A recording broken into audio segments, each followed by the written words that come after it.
শ্রী রাধে নিতাই গৌর হরি বল। চৈতন্য চরিতামৃতে মধ্যলীলায়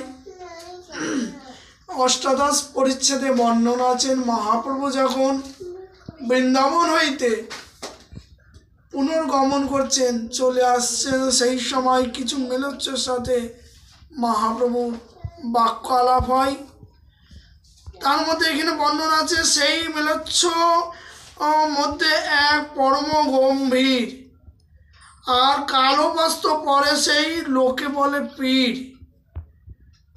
সেই মেলোচ্ছর মধ্যে একজন সজ্জন, তিনি খুব গম্ভীর স্বভাব, কালো বস্ত্র পরে আসিলেন মহাপ্রভুর কাছে।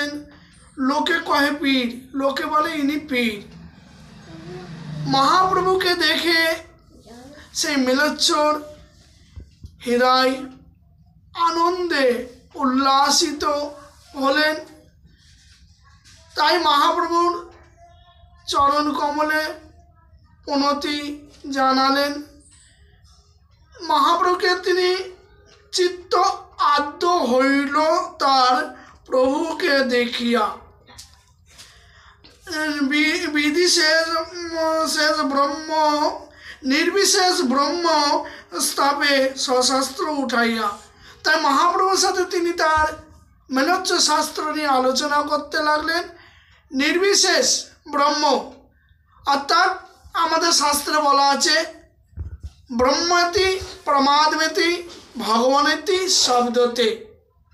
সেই ভগবান শ্রীকৃষ্ণের অংশ পরমাত্মা, যিনি যোগীগণ হৃদয় মাঝে ধ্যানস্থ হয়ে ধ্যান করেন যাকে, আর তারই ভগবানের অঙ্গের যে প্রভা বা জ্যোতি, তাকে ব্রহ্ম বলা হয়। নির্বিশেষ ব্রহ্ম, নির্বিকার উপনিষদ বলছেন। সেই ব্রহ্ম জ্যোতিস্বরূপ, তার কোনো আকার নাই, তাই তাকে নিরাকার নির্বিকার বলেছেন। তাই সেই মেলোচ্ছ যখন এই নিয়ে আলোচনা করলেন মহাপ্রভুর সাথে, ব্রহ্মকে স্থাপনা করলেন, মহাপ্রভু তিনি খণ্ডন করলেন শাস্ত্র যুক্তির দ্বারায়। তিনি খণ্ডন করলেন, সেই ব্রহ্মকে তিনি সাকারে নিয়ে গেলেন মহাপ্রভু। তখন অদ্বৈবাদ সেই করিল স্থাপন, তারই শাস্ত্রযুক্তে প্রভু করিলে খণ্ডন। অদ্বৈবাদ মানে অদ্বিতীয় ব্রহ্মের স্থাপনা করলেন তিনি। মহাপ্রভু তার স্থাপনাকে খণ্ডন করলেন। তোমার পণ্ডিত সবে নাই শাস্ত্র জ্ঞান। মহাপ্রভু বলছেন, হে পীর, তোমার যে পণ্ডিত তাদের শাস্ত্র জ্ঞান নাই। তাই তারা বলছে ভগবানের কোনো স্বরূপ নাই, দেহ নাই, নিরাকার নির্বিকার। তার সাকার স্বরূপ আছে, সে ভগবানের লীলা আছে, তার নিত্যধাম আছে, তার পার্ষদ আছে। পূর্বপার বিধির মধ্যে পরম বলবান। মেলোচ্ছ কয়ে সেই কহ সেই সত্য হয়।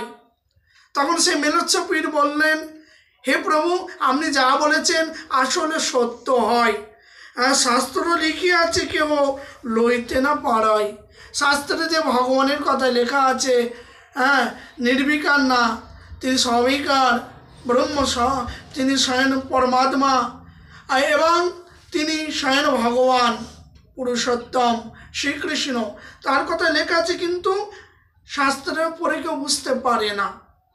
সেই তো গোসাই তুমি সাক্ষাৎ ঈশ্বর, সেই সাক্ষাৎ ভগবান। হে গোসাই, তুমি সাক্ষাৎ ঈশ্বর। তোমার দর্শনে আমার মতি শুদ্ধ হয়েছে এবং জ্ঞানের উদয় হয়েছে। মোরে কৃপা করো মই অযোগ্য পামার। হে গোসাই, হে মহাপ্রভু, আমি অযোগ্য পামর, আমাকে আপনি কৃপা করুন। তাই সেই মেলোচ্ছ বলতে লাগলেন, পীর অনেক দেখিনু মই মেলোচ্ছ শাস্ত্র লইয়া, সাধ্য সাধারণ বস্তু নাই নির্ধারিতে। এই জন্য অনেক মেলোচ্ছ শাস্ত্র আমি পড়েছি। সেই পীর বলছে না, তা মেলোচ্ছ শাস্ত্র মানে জবনদের যে শাস্ত্র পড়েছি, সাধন তত্ত্ব, যে কিছু সাধন তত্ত্ব আমি কিছুই বুঝতে পারি না, আমি কিছুই বুঝতে পারি নাই। তোমাদের কি জিহ্বায় মোর বলে কৃষ্ণ নাম, আমি বড় জ্ঞানী, এই গেল অভিমান। হে মহাপ্রভু, আপনাকে দেখে আমার জিহ্বায় কৃষ্ণ নাম উচ্চারণ হচ্ছে। আমি যে আগে অভিমান করেছিল বড় জ্ঞানী আমি, অভিমান দূরে গেল প্রভু। মহাপ্রভু বলছেন তুমি বড় ভাগ্যবান, তুমি যে কৃষ্ণ বলেছ। তাই মহাপ্রভু বলছেন কৃষ্ণ কহ কইল উপদেশ, আর সবে কৃষ্ণ কহে সবার হইল প্রেমাবেশ।